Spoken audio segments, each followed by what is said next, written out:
Okay, moving along. The next few problems are a little bit vague, but let's just kind of humor them and see what's going on. In this next set of problems, they said to write each equation in slope-intercept form. And then we'll talk about how many solutions there are. Remember that slope-intercept form is y equals mx plus b form. They're not actually telling us what we're doing, so let's just humor them and do what they're asking, and we'll see how it goes. So let's start out with the first equation, and we'll put that in slope-intercept form first. So let's start out with the, let's start out with the negative x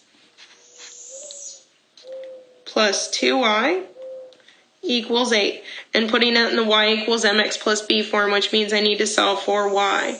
So we'll start off by adding the x to both sides. And let's see, that gets me a 2y equals x plus 8. And then we will divide both sides by 2.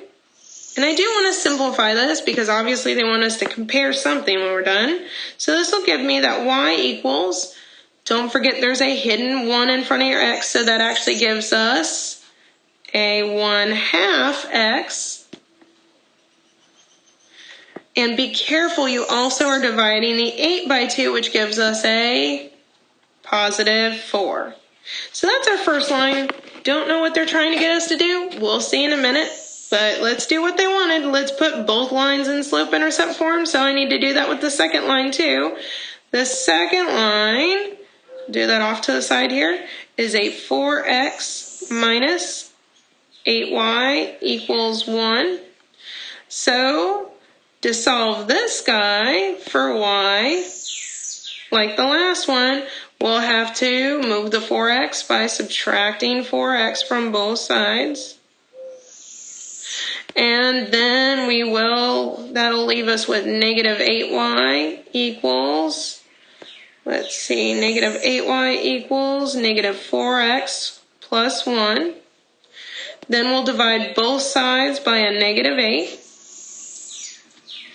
And that will give us that y equals, be careful, let's see what we've got going on here. We'll have a negative 4 divided by a negative 8, which will reduce, first of all, be a positive, but 4 over 8 reduces to the fraction 1/2. And we've got our x.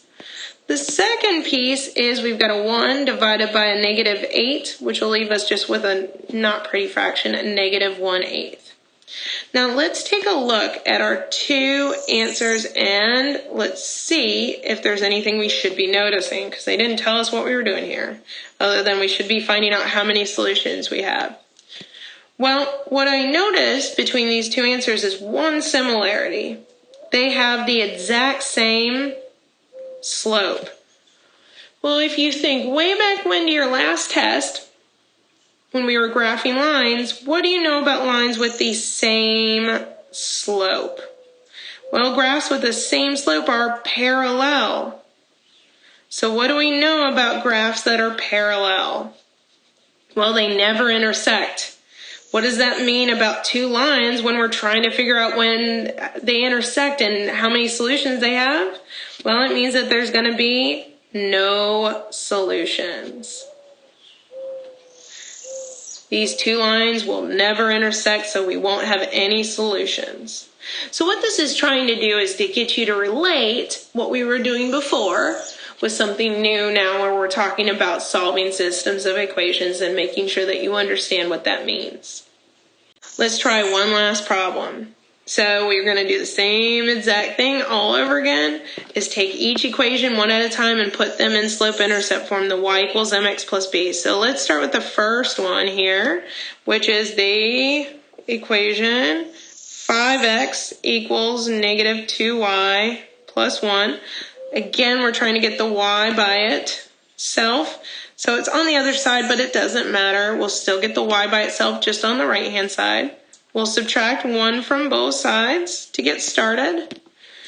And that gives us 5x minus 1 equals negative 2y.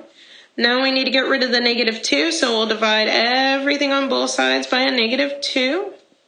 And let's see what that gets us for y. It gets us that our equation for our line, y, is it's going to start out with, let's see, a negative 5/2 in front of the x.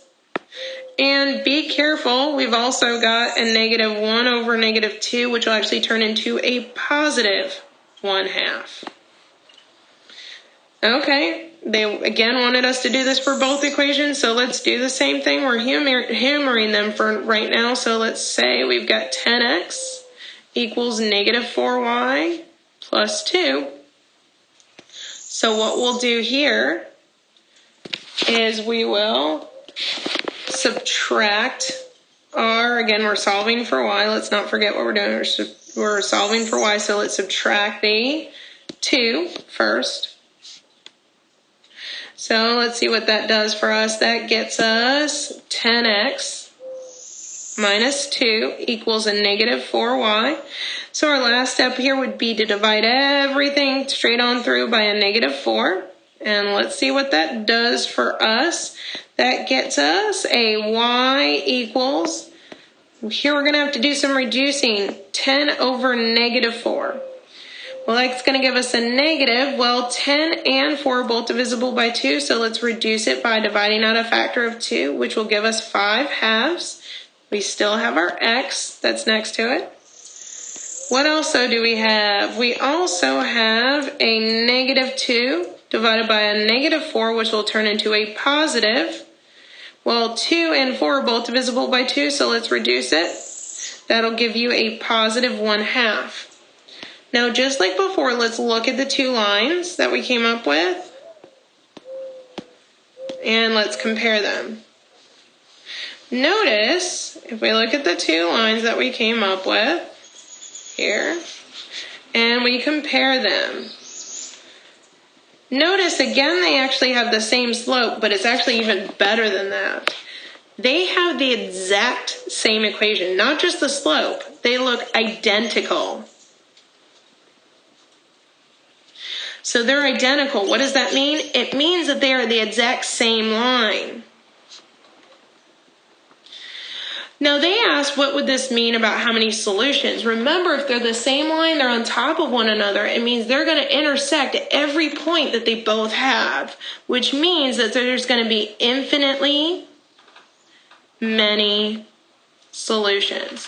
Again, be careful. We do not want to say all real numbers or negative infinity to infinity, because the only places where they intersect are just the points on their lines. But there are infinitely many solutions, and that's because they are the exact same line, because they are identical. It's a pretty cool trick. Now, as kind of a side comment, I do want to say I would very much practice the substitution and elimination before you move on to the next section. The next section is going to be on word problems, which is not going to be too bad as long as you're comfortable with substitution and elimination.